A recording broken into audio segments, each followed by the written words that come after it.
Alright, fellow YouTubers, if you are like me and you have come across a problem of Samsung Ghost Touches, then this could be something really useful for you.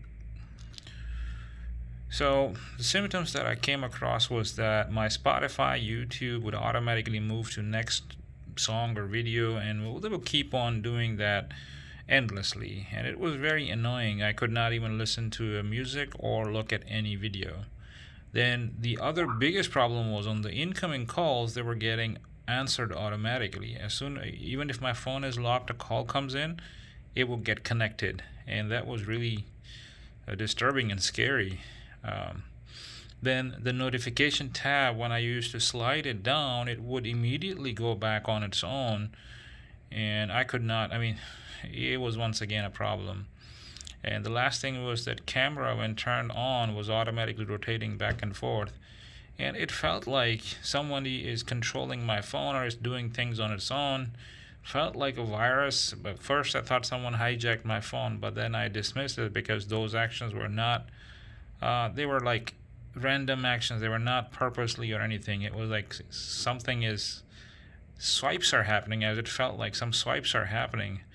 And they would happen on certain actions, and those actions were like when a swipe happened, they would, for example, if you pull down notification bar and you click somewhere else, it will move back up. So the problem I thought was could be that my phone is touch screen is damaged or something like that.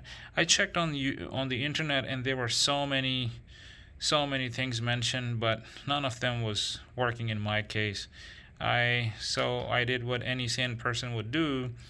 I started troubleshooting it, and I called Samsung. They spent a half an hour with me, and the result was do a factory reset, which was again annoying itself. That I had to lose some of my data. But anyway, so I gave up everything and decided not to look at here and there and try to troubleshoot it myself. So the first thing I did was I checked my screen if my touch screen is damaged or it is doing something wrong. So there are apps available on your marketplace which you can install. They will test your screen. They will give you different squares on different part of the screen. You can click them, and it's gonna show you basically all the pixels or all the areas on your phone screen are working fine, and I've found out everything is fine. Okay, so the next thing which I figured out is, hang on, it's pandemic, and I've been washing my phone every now and then. Although some people laughed at me, like, why are you washing your phone? They're not supposed to be washed. And I was like, well, in advertisement, people are jumping in the pool with it, so what's wrong if I'm washing it?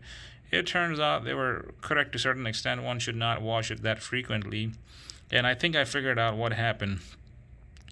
Something happened with my S Pen, and I think the water got into that S Pen hole, and it clogged there or something like that, and it just created some sort of problem there.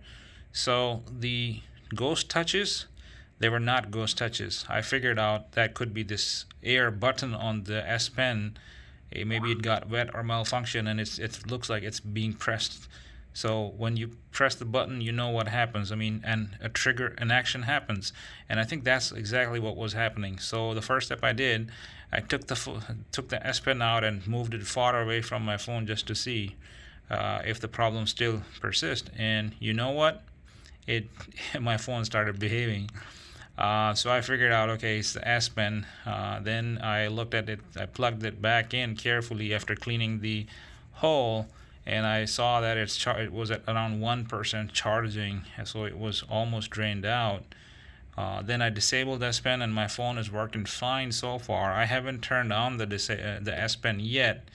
I want to keep it off for a few days because I can live without this S Pen for for a few days, just to see maybe there's some water droplet inside my S Pen that can get dried out over a period of time.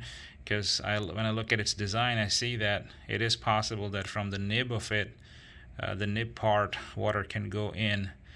So if you are like many others who have as a result of this problem have kind of given up on their phone or something like that, try the S Pen. You can live without it. And if there's a problem with S Pen, you can probably just buy the S Pen rather than changing your entire phone. So I hope this will help people who are like me right now, very frustrated and can't seem to figure out the problem calling Samsung, but it looks like nobody has an idea. So maybe this will help you out. Hope guys, this is very helpful for you guys. And if it is, please spread it on with other people so that they know how to fix this problem. Thanks.